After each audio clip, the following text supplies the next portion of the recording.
En réalité, c'est vrai que la coupure d'Internet sans préavis ni perspective de rétablissement a eu un coût économique extrêmement élevé, qu'on aura d'ailleurs de la peine à mesurer. Et nous l'avons ressenti dans nos vies de citoyens, mais également dans nos entreprises. Vous savez, Muntaga a bien rappelé les précédents, mais il y a que d'année en année, le digital devient de plus en plus cornélien dans la vie des entreprises et des individus, parce que Oui, justement, son accès est de plus en plus démocratisé, et donc il joue un rôle social et un rôle économique important. Ce que je peux noter aujourd'hui et qui nous manque comme instrument, c'est qu'on n'a pas mis des observatoires pour oui, pouvoir mesurer aujourd'hui, lorsqu'on prend une telle décision, quel peut être l'impact économique et quelles peuvent être donc les mesures pour atténuer cela. Et donc, au-delà de l'impact économique sur lequel on reviendra, il faut voir quels oui, sont les outils de décision qui nous ont manqué. Parce que la décision a été prise, il y a un impératif sécuritaire que nous ne maîtrisons pas, mais il oui, y a des conséquences économiques que nous subissons.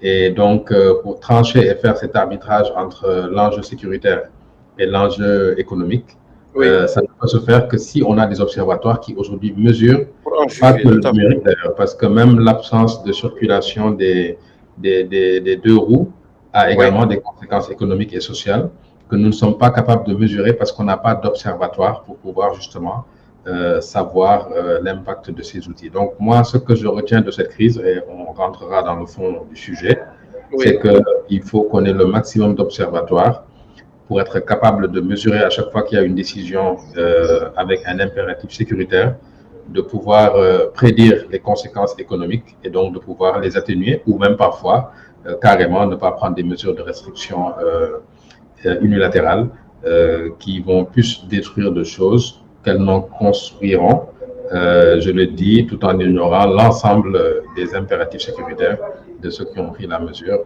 de l'information qu'ils avaient en prenant cette décision-là. Mais en tout cas, ça a été vraiment une douleur économique vraiment très, très, très, très sévère. Gaïndé 2000 est un de nos champions en matière de dématérialisation à l'échelle africaine. Dématérialiser suggérerait un tout digital. Imaginons que le Sénégal soit totalement digitalisé et qu'un bon matin, un ministre, un président décide que Internet est coupé. Est-ce que c'est pas risqué cela?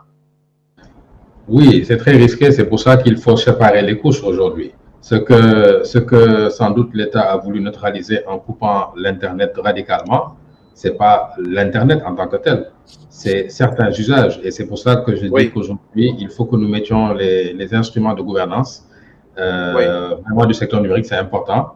Que nous ayons les cadres de concertation, que nous ayons les observatoires et que nous sachions faire la part des choses. Si on veut bloquer, je prends un exemple, une application, je ne veux pas donner de nom commercial, il y a des pays qui le font. Au Moyen-Orient, en oui, Chine, il y a des pays où certaines applications ne marchent pas. Donc là, on fait par couche. On regarde où se trouve la menace et on neutralise la chose à ce niveau-là. Mais quand on ferme toute la porte en fait de l'Internet, on crée vraiment un enchaînement des difficultés économiques extraordinaires qu'on n'imagine même pas dans le secteur bancaire, dans le secteur des fintech, dans le secteur social, ne serait-ce que pour la solidarité. Et le secteur social oui. englobe des conséquences sur la santé et sur tout le reste. Donc je pense que ce genre de mesures radicales ne doivent plus jamais être prises sans qu'on ait les moyens de pouvoir les cibler, d'une part, les justifier. Parce que pour moi, ça a été une punition collective de toute la nation Mhm. et ce n'est pas forcément à la faveur de l'économie.